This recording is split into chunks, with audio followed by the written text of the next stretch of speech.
Life is full of choices, some so profound they shape you forever. At 15, I had a pregnancy termination. 2 years later, I discovered that my own life had once been spared through adoption, a truth I never knew. In this episode of Let's Talk Local, I sit down with Roland Warren, President and CEO of CareNet, to discuss one of the most challenging and often divisive issues in our society. This is not a debate. It's a non-judgmental, faith-filled conversation rooted in lived experience, honesty, and compassion. Thank you for being here. This interview, I think, is it's the one that has made me reflect the most. And because it's a very difficult topic for me, as I mentioned to you via email. But growing up, I never knew that I was adopted. Yeah. My parents were always older. And so when I found out that I was adopted, my goodness, it was a little earth-shattering for me because I identified such similarities between myself and my parents who raised me, but I was still very different. I was a little bit of a hellion. I was strong-willed, hot-headed, all the things that I guess my mother wasn't, but my father was, the hothead, unfortunately. But it made a lot of sense to me when I found out I was adopted. And but it was a turning point for me, so to speak, because I then immediately wanted to know who my biological mother was, who my biological father was. I still don't know who my biological father is, but I do know my biological mother. But the story of life is one that is deeply meaningful and very personal to me. And I mean, just reading so much about you, and when Monty first said, I really think that you should interview him, you'd really, really like him. And I looked at him and I said, this topic is gutting for me. Yeah. But let me pray about it. I need to muster up some courage and do it, because your work is inspiring. Oh, thank you. Your work is Appreciate inspiring. Your story is profoundly inspirational. And when I read the story of you and your wife in your book, I want to know what prompted you to write it. I mean, you kind of alluded to it, right? I mean, it's your choice to choose life when the nurse was suggesting to your wife, oh, you will not do this. Your dreams, goodbye, right? All the things that we experience. But my experience was different from you and your wife in that when I found myself pregnant, I was 15 years old. And the situation was it was different and rooted in pain and just disgusting parts of humanity. And so my mom, she was the very first person I told, the only person, I believe. And at that point, I did not realize that I was adopted when I was 15. They had not told me. Wow. And so she, because of the situation in which my teenage pregnancy arose from, she was like, no. And I thought to myself, well, maybe I would hate. Hate is a strong word, but you still worry whenever it comes from a situation born out of certain circumstances. You think, well, maybe I would have hate for this child. And I was gripped with fear. That graph that you show is so true and so worrisome. Even though I was top of my class, I was right. There were many similarities between your wife and myself, but at that point, I hadn't even considered telling anyone else because it was so difficult to find myself in that situation. So my mother took me from my termination, my abortion at 15, And she said some really hateful things afterwards. And I couldn't understand it for the life of me. I was like, why would she say these things? My mother was a very elegant woman, a passive aggressive. My father abused her growing up. It was a really chaotic family environment that I was raised in. So there was no stability in my family. I mean, it was more stable than the environment I would have been raised with had my biological mother not given me up for adoption. But she chose life. Right. And I didn't know it. I did not know that at the time. So 2 years later, when I found out that I was adopted, Wow. that Yeah. was hard. Yeah. Because for all intents and purposes, I mean, it would have been much easier for her to have terminated me. But she didn't. And it took a lot of reconciliation in my life. And it wasn't until my father passed away, I found myself in treatment for workaholism and just trauma. Really, really, really bad trauma in my life. Yeah. And that's when I was able to reconcile a lot of this pain that I had just stuffed down. And my biological mother, being so courageous and having chose life for me, giving me up to my parents. She worked as a maid, as a housekeeper for my aunt. And she met my parents, knew that they wanted a child so badly they couldn't have one. So she asked, would you be willing to raise this child of mine and give them the life that I can't? Wow. She was, struggling to feed my older two siblings back in Jimenez, Chihuahua. I mean, true poverty. Those are my beginnings. Yeah. And, but I find myself here today and think, okay, the way you piece together that book, it was not with judgment you speak about the importance of leading with kindness. And so I appreciate you. Well, thank you very much. What you Appreciate do. that. What you do. Will you tell me and our viewers and listeners a little bit about your past, your story? I mean, clearly I know it because I've read your book, but please tell us what your story looks like. Yeah, no. First off, thanks so much for sharing your story. I think that it's so important that people talk about these things.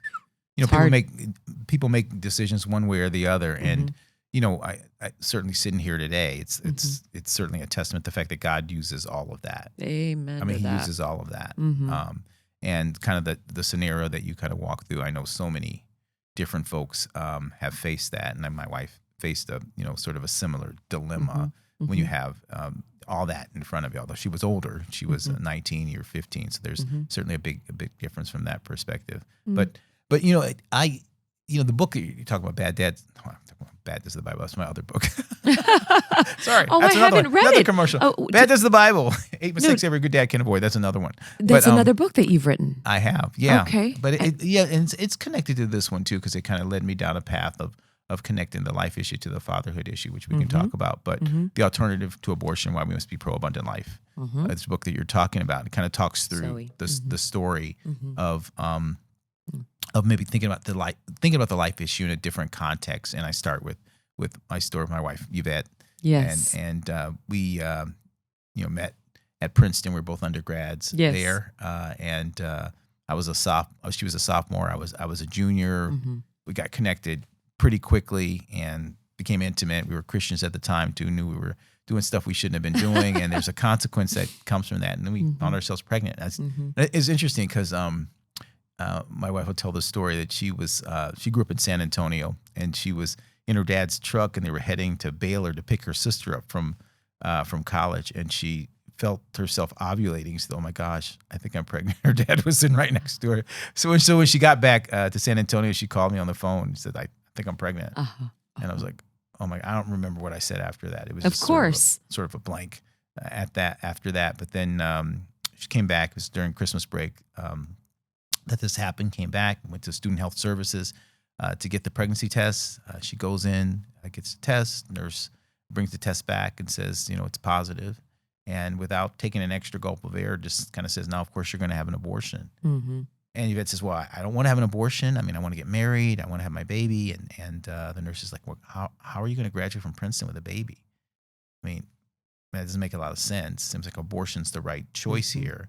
And Yvette says, well, no, I want to get married. And, I don't want to do that. And the nurse says, well, wait a minute. What do you want to do when you graduate? She's like, gosh, I want to become a doctor. And the nurse is like, become a doctor with a baby, graduate from Princeton with a baby. Doesn't seem like it makes a whole lot of sense. It's so kind of left. That was, as Yvette tells it, that was her prenatal counseling, so to speak. Yes. Was really encouraging her to abort. And that is how the conversations go. That's how it goes. It's how they go. It's how it goes. And it's interesting because, the nurse was an older woman, probably a mother herself. She could have said, okay, how do we make your choice work? She could have said, who's the father? Where's the father? Maybe we can have him come to the next visit to support your choice in his child. But she didn't say any of that. And she just kind of moved her in that direction. So, I imagine, I don't remember the specifics of it, but she came back to the dorm room and we kind of talked and said, we're going to move forward with the plan and we're going to get married. And so that's what we did. So we got married by the Justice of the Peace. About 5 months later, a couple of students were there and kind of started our life together. And the punchline to the story, just to see how God works. I mean, she took a year off and finished from Princeton, and then went on to medical school. Was chief resident of her program. That's all, right. all these amazing things. That's right. That happened. She's brilliant. Yeah, it was just amazing to see how all that kind of came together. And to me, I think the one thing that is so amazing about this is the son that they wanted her to abort. We ended up having a little boy, and they wanted her to abort.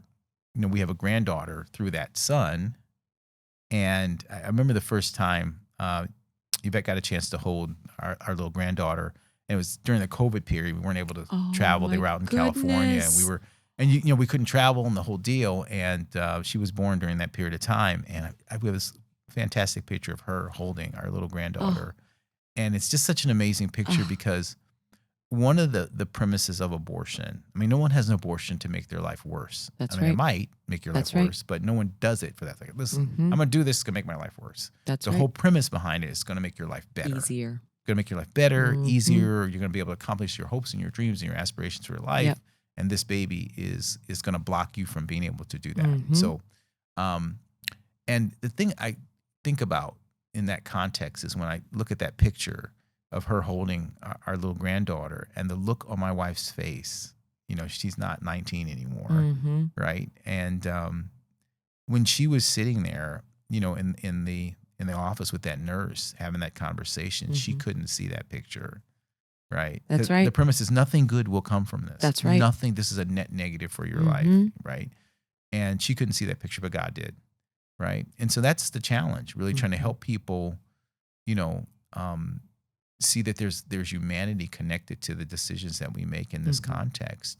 And that although you can't see the future, there is one who does. Yep.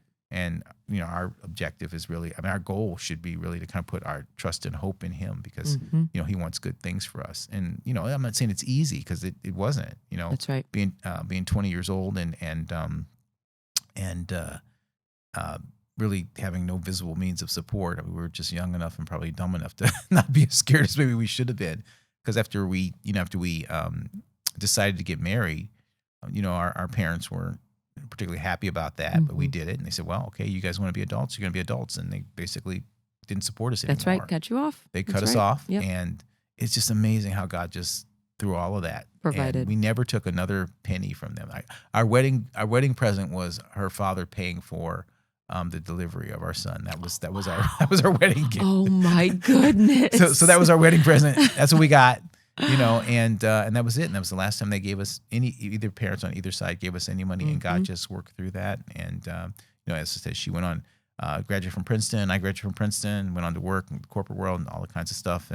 And she went on to become a doctor, chief resident of a program, and went into the military, was a major in the military. I mean, all kinds of great stuff that God God did, but you couldn't see any of that. So Mm-hmm. he's in the middle of it, and Yep. he wants to be if we'll let him. And the interesting part that, I mean, that leads me to kind of ask you this next question. Your story is one of hope. Um, I mean, mine, I guess, too, is in a very strange way. But what, how do you all approach? Well, first off, if you can tell people what it is that CareNet does, Yeah. what is the premise, your mission, Mm-hmm. your work? Yeah, and it's interesting because it does. It's all interconnected because at the time that we made this decision, I mean, that wasn't my, I wasn't a pro-life activist, or I was just a Yes. person, Yes. just out there, and I don't know that I had thought about the abortion issue very deeply related to that, and maybe at some level, maybe it was good that I hadn't, that we hadn't really considered that, we were able to encourage each other. But God used all of that, like the framework of what happened in our situation, when He moved me from the corporate world, where I spent about 20 years, to nonprofit with an organization called National Fatherhood Initiative, and then to CareNet. All of that perspective that goes all the way back to the time I was 20, and the life issue kind of came together. So CareNet is a Christian ministry started in 1975. So we celebrate our 50th anniversary. It started as the Christian Action Council, and then in the late 80s became CareNet to really focus on building a network of affiliated pregnancy centers across the country. So currently we have 1,281 affiliated pregnancy centers across the country. That's huge. Yeah, and about 60 of them here in Texas. Is a big area for us. And the whole objective is to offer compassion, hope, and help to anyone considering has a pregnancy decision that we do. And I don't say unplanned pregnancy. We always say pregnancy decision because a woman has an unplanned pregnancy, right? But everyone connected to her has a pregnancy decision. Your mother had a pregnancy decision. My mother, my father, I had a pregnancy decision. In other words, everyone has a view, has a perspective, because although people try to say that abortion is a individual issue, and it is in terms of an act, it has a community impact. It impacts a legacy. It impacts the future, and we all have a stake in that. And so, in any case, the whole focus is really trying to offer compassion, hope, and help to women and men at risk for abortion. So, I came to CareNet about 13 years ago from National Fatherhood Initiative, and when I was at National Fatherhood Initiative, I was really focused on trying to help men be better dads. Some of the most intractable social ills, come from that perspective where kids are growing up without involved, responsible, committed fathers. And so I was one of those kids. I grew up in a father-absent home. My mother, interestingly, got pregnant the first time when she was like 16, 17 years old, and by the time she was 23, had 4 kids under the age of 8, and my dad was gone. So I knew that experience and that life, and so God kind of called me from the business world in that way. But the fatherhood issue then became a key to how I started to look at the life issue. Because when I always tell people, and this is kind of central to CareNet's approach to this issue, if you, and I know sometimes the age and things of that nature can have an impact, particularly if someone's very young, but if you take someone, I don't know, that, like our situation, if a woman comes to you and she's facing an unplanned pregnancy, and you can change everything, except the fact that she's pregnant, everything, you can change everything. What would you want for her, right? And there are lots of life-affirming options like adoption, things of that nature. But if you just talk about the situation that most people are faced with, you kind of walk through that fact pattern. Say, okay, well, I want her to have the baby. As a Christian, I mean, what should you want? And moreover, what do you think God would want you to want for her? Okay, she's to have the baby. Okay, great. Is that it? So you want her to be a single mom, and that's you can change everything. Well, guy's involved. Okay, well, what about him? What role do you want him to play? Well, he's not a great guy. You can change that. He can be the greatest guy. I mean, you can change everything. As you walk through that fact pattern, what you'll get to is, okay, I want her to have the baby. Yes, I want him to be involved. Okay, I want him to be a good husband to her and a good father to the child growing inside of her. I want her to be a wife and a mother. Okay, and I want them to be married. Okay, got it. So you're a Christian. What else you want? Well, I want that child to be raised in the fear and admonition of the Lord. Oh, okay, great. So you want that. Great. What else? Well, I'd want them to be connected to a local church, so they can be disciples who make disciples who live and love like Jesus. Okay, so you want them to be a disciple maker, so a family who makes disciples, that's what you would want. And so when I challenge people on the life issue, I say, okay, if that's what you'd want, if you could change everything, is that what we're funding? I mean, is that what the pro-life movement is about? I mean, is that what we're funding? And the reality is we're actually not funding that. Even though we have this high idea of what we want, we're actually funding a very low idea in terms of that. And typically it's kind of help her have the baby and then often become a single mother. And we know the stats on that, more likely to have another child with another guy. So she comes up with, with second baby with the second guy, third baby with third guy. Yep. That's pro-life in the context of she brought the child into the world. But is that really God's best? And I put a fine point on that because, if you read the narrative in Scripture, God faced that exact dilemma because Isaiah 7:14 says that a virgin would conceive and bear a child. So God kind of locked himself in with his word. And now he comes to Mary and he's like, I can change everything about her circumstance except the fact that she's pregnant. What do I want for her? What does he do? Goes to Joseph. Calls Joseph to be what? A husband to her and a father to the child growing inside of her. Is it because he couldn't protect her from a bunch of guys with stones that wanted to stone her? Of course he could. But he has a high idea. He wanted to accomplish his purpose to bring the Savior into the world without violating the high idea. So what do you see? What does he do? He actually walks through that scenario and he actually builds a family, a disciple-making family that live in love, like the child growing inside of her. So faced with an unplanned pregnancy from a human perspective, God's response is to create a family that makes disciples. We have a young lady facing an unplanned pregnancy from a human perspective. Our plan is to what?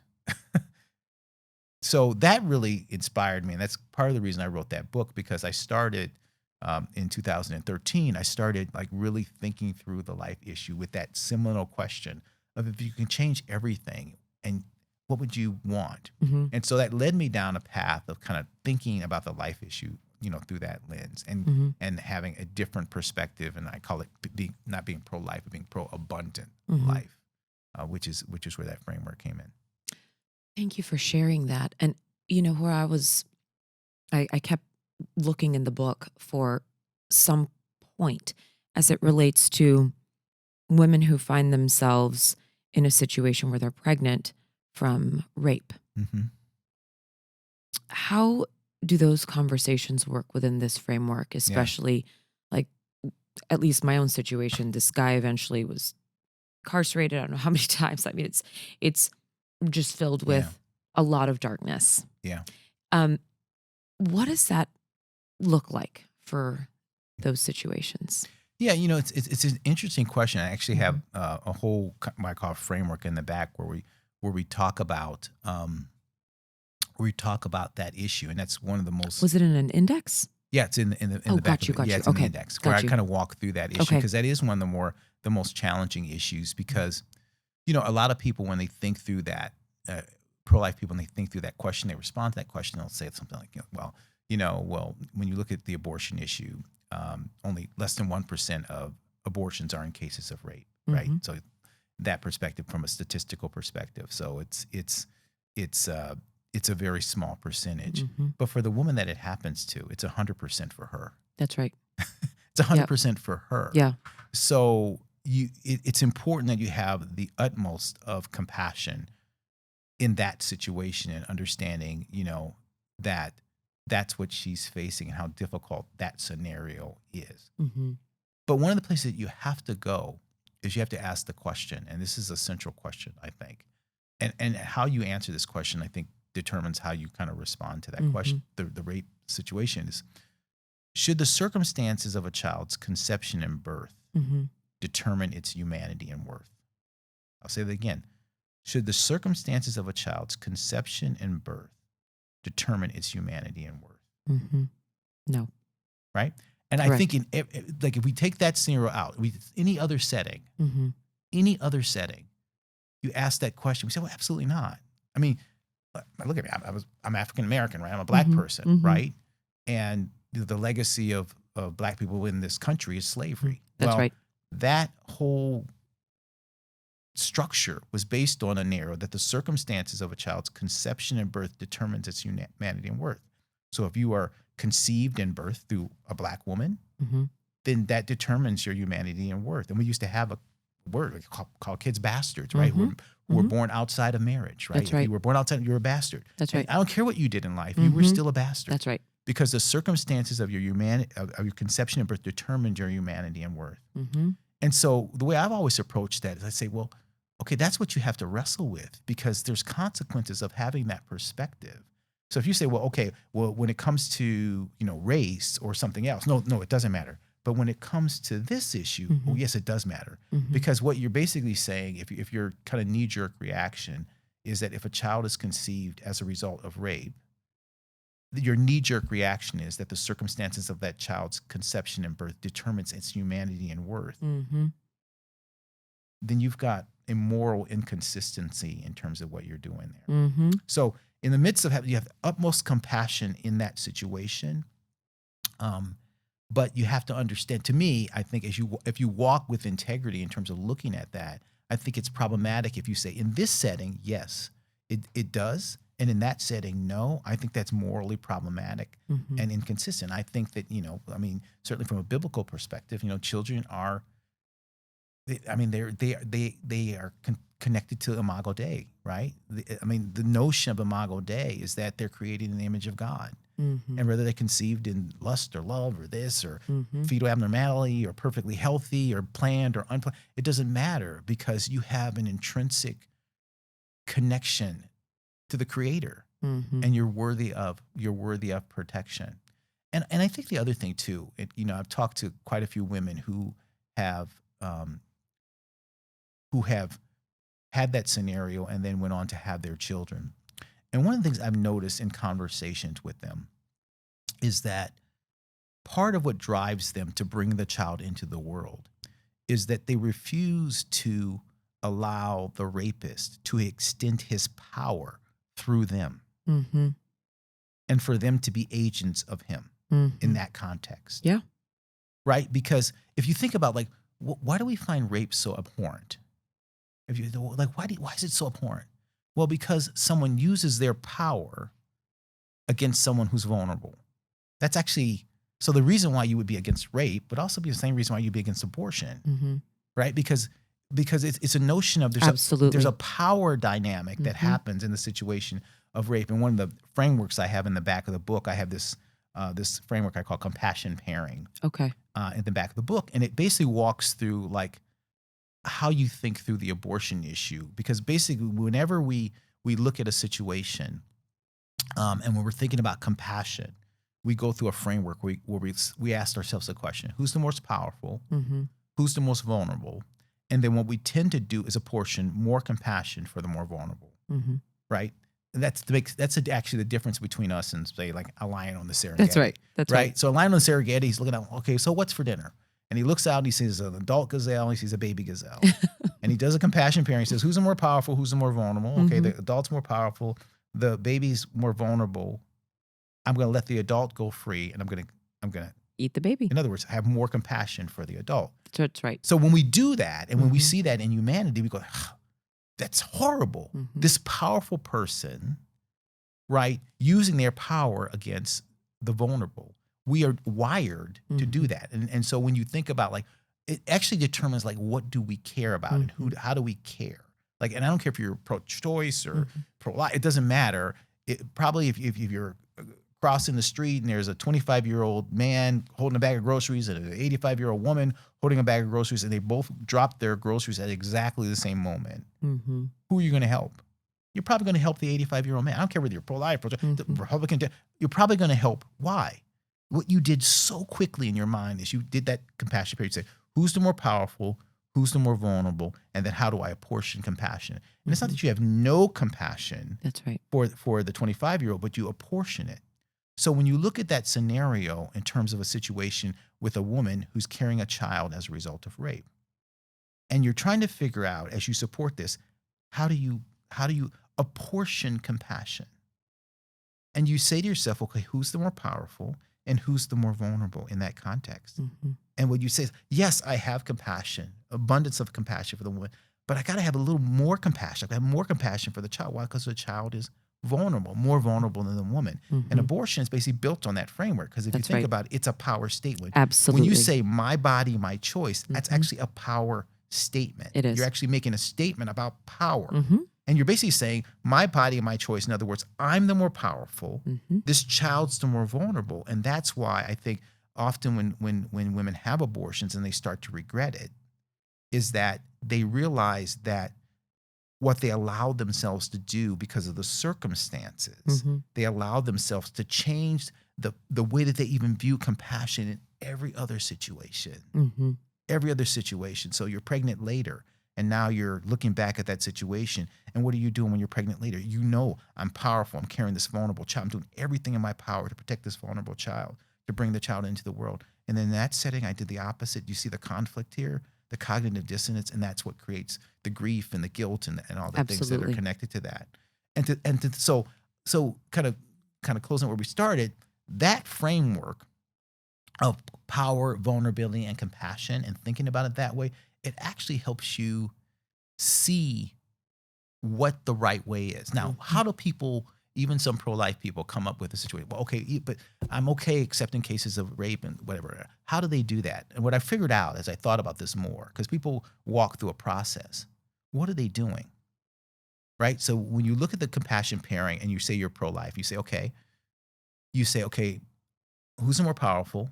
The woman. Who's the more vulnerable? The baby. So as a pro-life person, I'm going to have more compassion for the baby. In other words, I'm going to protect the life of the baby, all the while understanding I have to have compassion for the woman.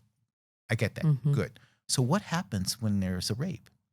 What you actually end up doing is you start to do a compassion pairing, not with the woman and the baby, but with the woman and the rapist. And you say between the woman and the rapist, who's the more powerful? The rapist. Who's the more vulnerable? The woman. And you have more compassion for the woman. So you use that compassion pairing to make the decision about the decision with the child. Absolutely. But the child is not in that dynamic, right?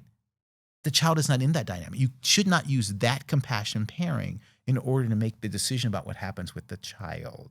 Because there's a new compassion pairing that happens with the rapist and then the court system. In other words, if you, and I'll just frame it one more time, just to put a finer point on it. If you do the compassion pairing between the rapist and the baby in the womb, who's the more powerful? The rapist. Who's the more vulnerable? The baby in the womb.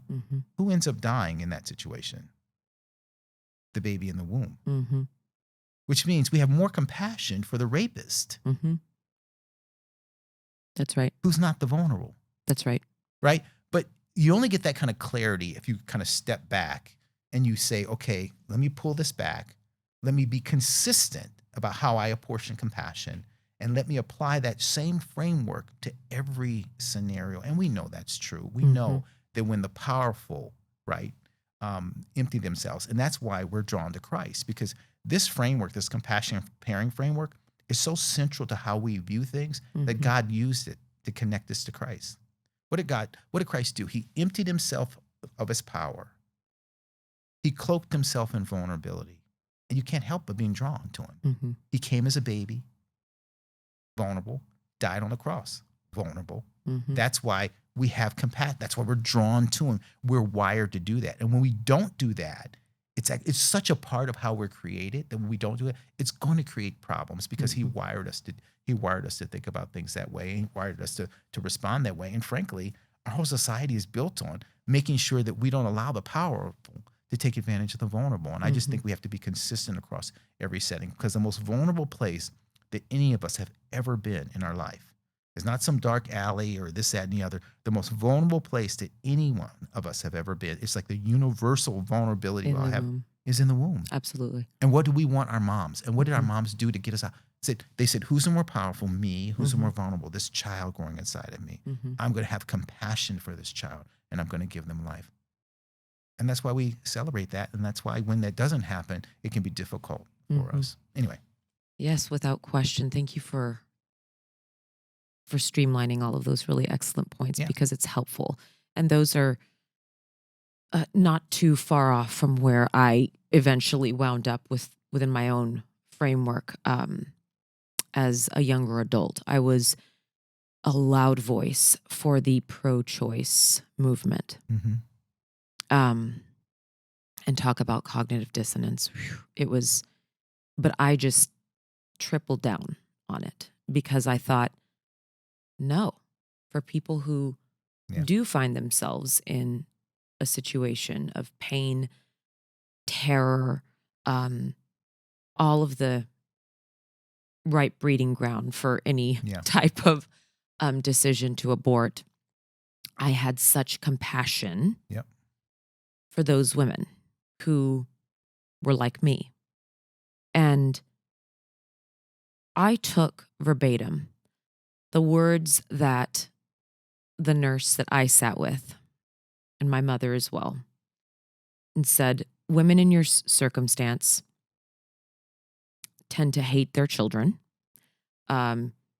Yours was one of, I mean, it was littered in the fact that my mom, she let me sneak out of the house all the time. I would go tell her, Mom, I'm It's a going to horrible Juarez, I'm going to situation. go here, blah, blah, blah. And she said, okay, just be quiet and make sure your father doesn't find out. So she would always know my whereabouts. I'm a product of very permissive parenting because she was trying to live her life through me. Mhm. She would always say, you have just such a bold voice. You're courageous. I can't public speak. I can't do this. I was never top of the class. I was never a cheerleader. All the things just kind of, Mhm. she very much lived her life through me. And she admitted it when I was older. But a lot of those decisions to just allow me to do whatever I wanted to do because I appeared Mhm. to be responsible here um, really harmed me. But when I started to dig deeply into the very strong, astute arguments from the pro-lifers, I thought, okay, I'm going to go dig up all the financials of Planned Parenthood Mm. and figure out how they are actually motivated to Mhm. give the advice that they do in that room with a very vulnerable child, right? A 15-year-old is a child. But that woman absolutely told me, you have no choice.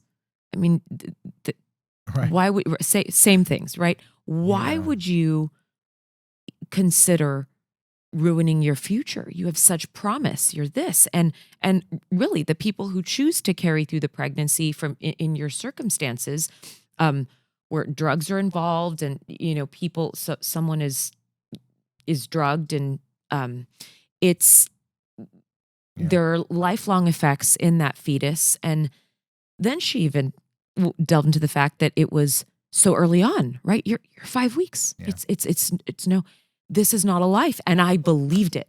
Yeah. Even though I went to a non-denominational school from 1st to 12th grade, I knew better. I knew better. Yeah. And so did my mother, who was a staunch Catholic. But again, my mother said, no, yes, this is, Yeah. you can't go through with this. You have too much promise. And then I find out as an adult, Roland, that it was almost like a sister to me, this female in my life, and I had shared with her what happened, and my decision to Mhm. go through the abortion, and my and I told my mother, oh, I shared the information with this person, Mhm. and my mom went to her and said, she's lying. That didn't happen. She didn't have an abortion. And I found this out as an adult. Wow.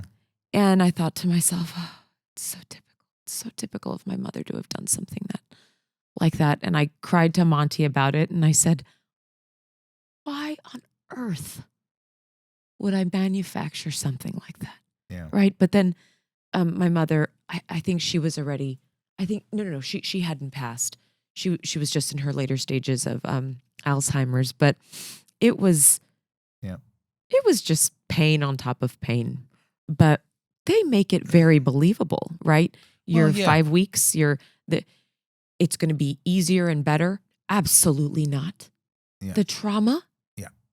Ah, Well, it's funny. It's not funny, not like ha funny, but no, no, just no, sure. ironic. It's But ironic. ironic Yes. that you know, that one of the things. I mean, this is part of the problem with all of this is that what I find is that when you're faced with the abortion decision, regardless of what the circumstances are, you know, often when that happens, there's like this relief that happens. Okay, I got rid of this problem and whatever, and that's it. And regret is low and relief is high, right? So it's like a graph where regret. Yes. I think I Yes. put that in my book, right? You're right. Regret is high. Mhm. Relief is high. Regret is very low. That's right. And what I've seen again and again and again, as I've talked to so many different women, is that over time, Yep. relief goes like this and Mhm. regret goes like this. Absolutely. And that's the part, and that's where they're not really being honest with people. Mhm. That even regardless of the circumstances, you're not God. You cannot predict the future. You know, our actions have consequences, and although we have 100% control of our actions, we have 0% control over the consequences of Mhm. our actions. Mhm. Those are all in the hands of God. And he just says, listen, do this righteous act. And I know you won't understand in this moment and this and the other. And I know that it's difficult and I know that there's pain, but the consequences of that, like, again, it's to your point. It's like the notion that nothing good can come from this. Mhm. Look, for the disciples looking up, for Mary looking up, and John looking up at Jesus on the cross, nothing good can come from this. There's nothing good that can come from this. Really? Mhm. I mean, that's really what the problem is with that, is we try to make ourselves God. God. And Mhm. you know, it's when I talk to people about the life issue, and one of the ways I really try to help them understand that God, the insight God gave me, and certainly the situations that we're talking about is one of the most complex and challenging. Mhm. When you look at the abortion issue, you have to look at it through the framework of like the different types of problems that we in humanity face, right? So there are problems that are simple problems, right? So a simple problem is like a pegboard. Mhm. You know, there's a peg and there's a hole, and you take the peg, you put it in the hole. It's simple. That's why, you know, a toddler can take a peg and put it in the hole, right? It's simple Mhm. problems. But then there are other problems that are complicated problems. Complicated. It's like a jigsaw puzzle. Mhm. Got 1,000 pieces, and I can see the box. I know what it's supposed to look like when I'm done, but I don't know where the pieces go. Right? So simple problems have what are called known knowns. I know what I know, like known knowns. Complicated problems, right? Complicated problems have what are called known unknowns. In other words, I know how many pieces I have, but I don't know where they go. Mhm. Now, the thing about simple and complicated problems is this: they're not dynamic. In other words, the solutions don't change over time. Come back 1,000 years from now and got a pegboard and a puzzle, still put it together exactly the same way. That's when people say, "Oh, your relationship." Tell me about your relationship. Well, it's complicated. Actually, your relationship is not complicated. Yes. Relationships aren't. It's not. They're not complicated. Yep. Wait, I used to. When we were dating, she got mad at me, and I brought her flowers, and she was fine. Now I got married to her. She's mad. I bring her flowers, and she's not fine. What happened? This is supposed to be. No, it's not complicated. Mhm. See, then there's the third category of problems, and the third category of problems are complex. And complex problems are unknown unknowns. Mhm. They're unknown unknowns. Human relationships are complex. They're not complicated. There's unknown unknowns. The woman I kissed a day ago when I left Mhm. Maryland to come Mhm. here, my wife, that's not the woman I'm going back to. Life has impacted her. I Mhm. won't be the same person. Yep. Like you live, it impacts you. That's Mhm. so when you marry someone, what you're actually committing to is that I will love you in a covenant way through the complexities of life as you Mhm. change. That's actually what you're committing to. That's actually what you're committing to. So human relationships are complex. Now, an abortion is complex. Why? It's a human relationship. It's the relationship that the woman has with the child growing inside of her, Mhm. the humanity inside of her. It's the relationship she has with the guy who got her pregnant, Mhm. whether it's the circumstance you talk about or whether it was whatever. Mhm. It's what happens, the relationship with the mother, your mother who was like, there's this whole complex dynamic that is in abortion. And the reason why women are not being served well by the abortion industry is they're telling them that this is a simple problem. You got pregnant, you got a baby you don't They're want, all lies. They're all have an lies. abortion, take a pill, easy peasy, Mhm. simple. Mhm. Pegboard, done. Mhm. Wait a minute. This is complex. Mhm. See, human relationships are complex. Now, sin is complex. Sin is complex. In the garden, Adam and Eve, they sin. God had a simple life for them. Pegboard. Eat from that tree, don't eat from that tree. Yes. Right? So when they were tempted and say, well, you'll be like God, what that meant was you are going to enter into a world of complexity. Now, what Satan didn't tell them was, you're not equipped. That's right. Why? Because for God, everything is simple. He doesn't, there's no complexity with God because there are no unknown unknowns. So what he's basically saying is, listen, I deal with complexity. I give you simplicity. Walk in it. And Satan tempted said, no, you actually want a little bit of complexity. Actually, you don't, because you're not equipped, because you don't know unknown unknowns. Like you can't deal with that, right? And how they try to solve that complex problem of sin, simply with a fig leaf. God comes, yeah, simple. So he did. God comes and says, no, not so much. No, sin is complex. What does he do? He kills an animal, another human, complex. And he says there'll be another one who will come to solve the complex problem of sin. And what I got from all of that, which ties back to the abortion issue, is that complex problems are best solved in relationships. Relationships solve complex problems. That's why Jesus came in person, Emmanuel, God with us, to solve the complex problem of sin. So when you think about abortion and the solution to abortion, it's not a pill and it's not legislation.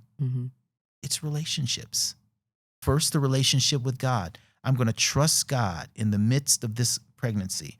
The circumstances of this child's conception and birth should not determine its humanity and worth. I understand that. So I'm going to trust God in the complexity of this. I'm not going to allow the tempter, the evil one, whoever is the agent, the evil one, to convince me that a simple solution is going to solve this complex problem. No. It's best solved in relationships. So that's the role of your mom and the role of this and most importantly, the role of God in this. I'm going to trust God in the midst of this with my 15-year-old daughter. I don't know what the future, he does. I know that this is a child. It's not a life worth sacrificing, but a life worth sacrificing for. I know that. And I'm going to take all the pain that came from this situation and I'm going to leave that at the cross. See, when you, like just hearing your story, and because I've heard other stories of other women who had the circumstance that you had, and they become amazing pro-choice advocates, and they are all of that because they're looking at their situation, right, and they're projecting it to others, and they support abortion in all cases, not just in those cases. Okay, got you. Because the reality is, if you said, okay, great, then the logic would be, if a woman is raped, then she can have an abortion. That would be my position as a pro-choice person, but that's not the pro-choice position at all. Not the pro-choice position at all, right? So, it's not. So you're not even there. But I understand that, and what I've come to the conclusion of is that what you're really dealing with is so often, whether it's virtue or vice, it's shaped by how we handle pain. And so the fundamental question that all of us have to answer is not really why is there pain, because we may not know this. That we often don't know this side of heaven. We'll never know why any of this happens. But we all have to answer this other question, which is, what are you going to do with your pain? That's right. What are you going to do with your pain? And if you look at virtue, you look at vice in the world, most virtue, vice, it's all connected to people working out their pain. Some people, this person injures themselves and they become an advocate for this thing. This other person injures themselves and they become angry and destructive because nobody, like, why did this happen to me? And but it's all about, what are you going to do with your pain? And what we say, and this is why a Christian view of this issue is so critically important, because there is one who experienced the most physical, emotional, spiritual, and social pain more than any of us ever did, and it was Jesus on the cross. Yes. We can't even get our head around. Like, no, I can't fathom. You can't even fathom. I mean, the closest folks they ever get to are Adam and Eve, who were walked in the garden, the cool had that kind of relationship, and that's not even as intimate as Christ and the Godhead with him in the humanity. And he was separated from all of that. Ultimate physical, emotional, spiritual, and social pain on the cross. And what does he do on the cross with that pain? He reconciles. He forgives the victimizer, the thief on the cross, not the wrongly accused thief on the cross. This will be your mother, John. This is your mother, Mary. This is He's reconciling. He's restoring. Forgive them He's forgiving. Right? So you have this situation where you're struggling with this pregnancy that came as a result of horrible, horrible, horrible, unjust pain. Mm-hmm. Unjust pain. And what's the evil one want you to do? To take that pain and turn it into vice. Mm-hmm. To extend what that person did to you. Mm-hmm. Allow him to extend his power through you, as opposed to saying, oh, no. I'm going to do what Christ did on the cross. I'm going to take this pain and I'm going to take it into virtue. Right?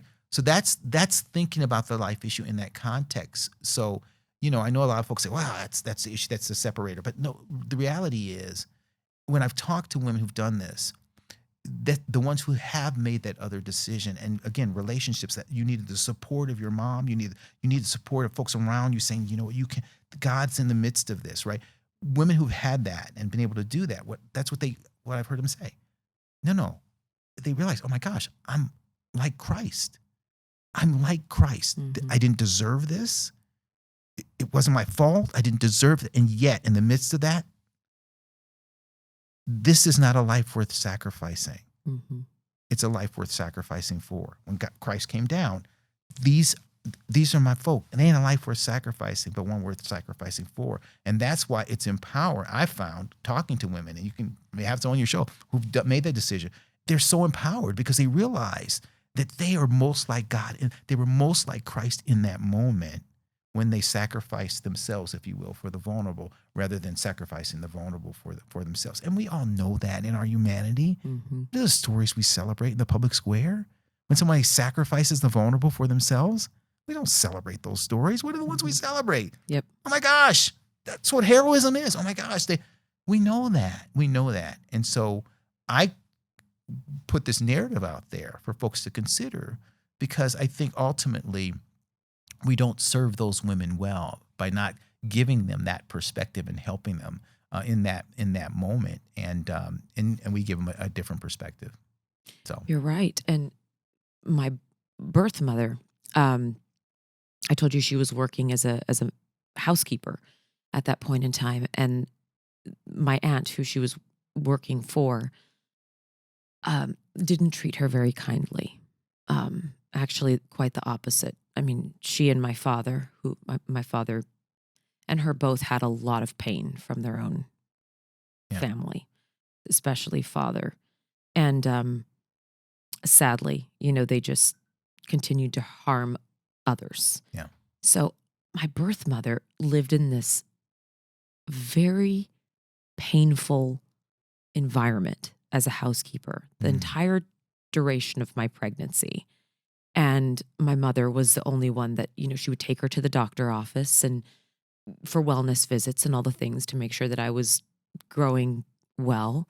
So both of my mothers, my mom that raised me and my biological mother, were very close. And it was a beautiful relationship. And so, and once the secret was released or found out that I was adopted, my mother told me, you will be amazed if you ever meet this woman at how tough she is. She said, Sarah, I told you I've always admired your courage, your willingness to speak out in front of people. She said, just wait till you meet this lady. Wow. And so I met her, and we're very close now, but she's tough. Oh God, she's tough as nails. Little lady. And I look just like her. And so it's just a beautiful thing, because now I see this woman and I think to myself, my goodness, you are a hero. Yeah. You're a modern day hero. I mean, right? Her life is anything but glamorous, but she walks around, and she always prayed for me, constantly prayed for me, constantly. And to think that, fast forward, I was this young lady who found myself in this situation. And again, I've forgiven my mother, who's now deceased. I've forgiven all of it, even myself, for my decisions. But the fact that I added insult to injury and went and became a voice, a pro-choice voice, was something that took even longer for me to forgive myself for. Yeah. Because I was furious when I finally realized. I remember the aha moment when I realized,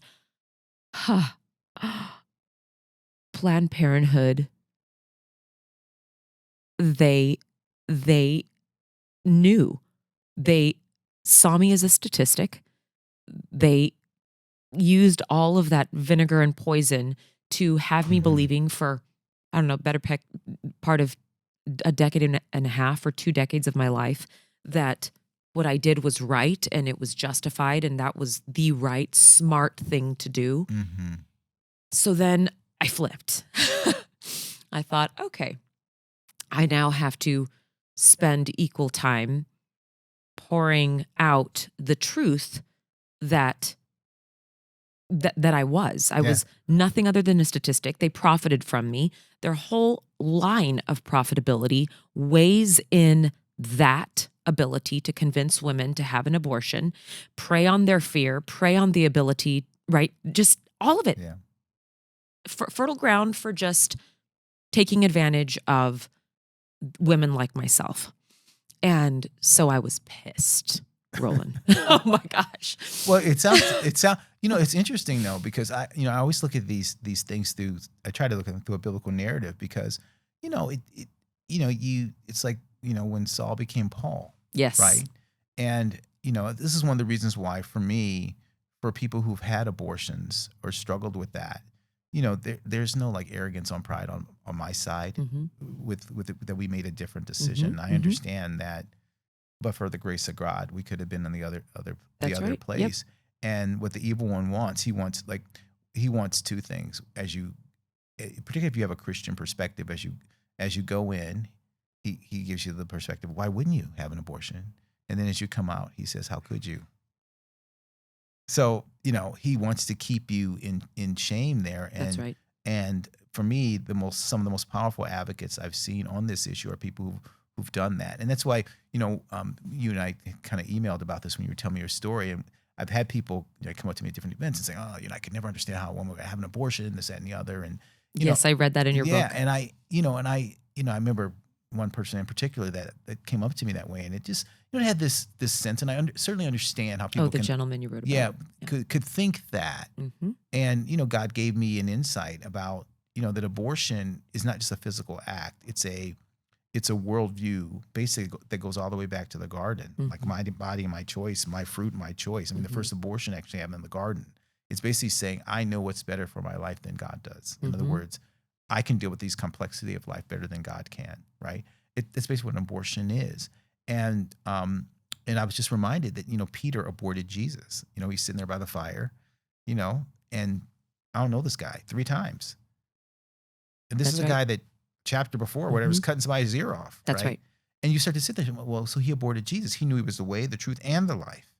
And yet he said, this is a life worth sacrificing, right? And why? He was isolated. He was alone. In other words, he didn't have the relationships like he did, like when he was standing there with his sword out in the garden. He had all the other disciples there. And Jesus was like, he was isolated and alone. And that's what the evil one wants to do. And I find that's kind of why the whole notion, her body, her choice, is about isolation and being alone. So what you have is somebody, you don't want unity and community, which is a relationship construct, which is what you had in the garden before sin entered. You want anonymity and autonomy, right? It's conflict, isolation, all of that. Yes. And then when we're in that situation, it's much easier for us to make a decision.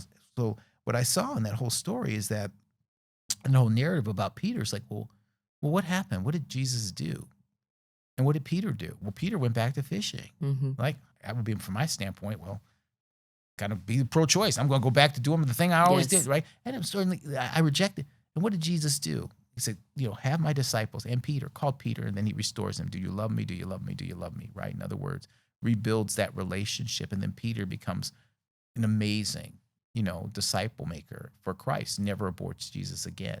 So God doesn't waste any of the pain. So if you've made the life decision, you should have no pride in that.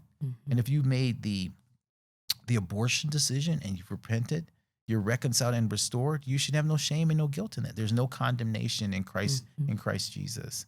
And so I think part of the power of getting people mobilized on this is, yes, people like myself who we, by the grace of God, did that. It's a wonderful story. God gets all the glory. But in people in your situation, it's a wonderful story too, and God gets all the glory in your case too. And you're using, again, all of it.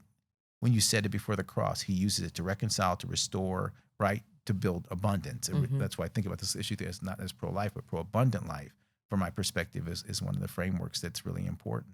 So I encourage those who are watching this, if you made the abortion decision, whatever it is, hey, you can be forgiven and set free. And we've got a big ministry component at CareNet basically a big part of our ministry is focused on people who are post-abortive, forgiven and set free, a resource, and for men reclaiming fatherhood, because both are affected by abortion. It's different, but both are affected by abortion. And we want those folks not to be in pews at church racked with guilt and shame, but that's what the evil one wants. No, that's right. We want them, like Peter, to be restored, and Christ is waiting to restore you, and we hopefully have resources that can help you in that regard. Thank you so much, Roland. You're welcome.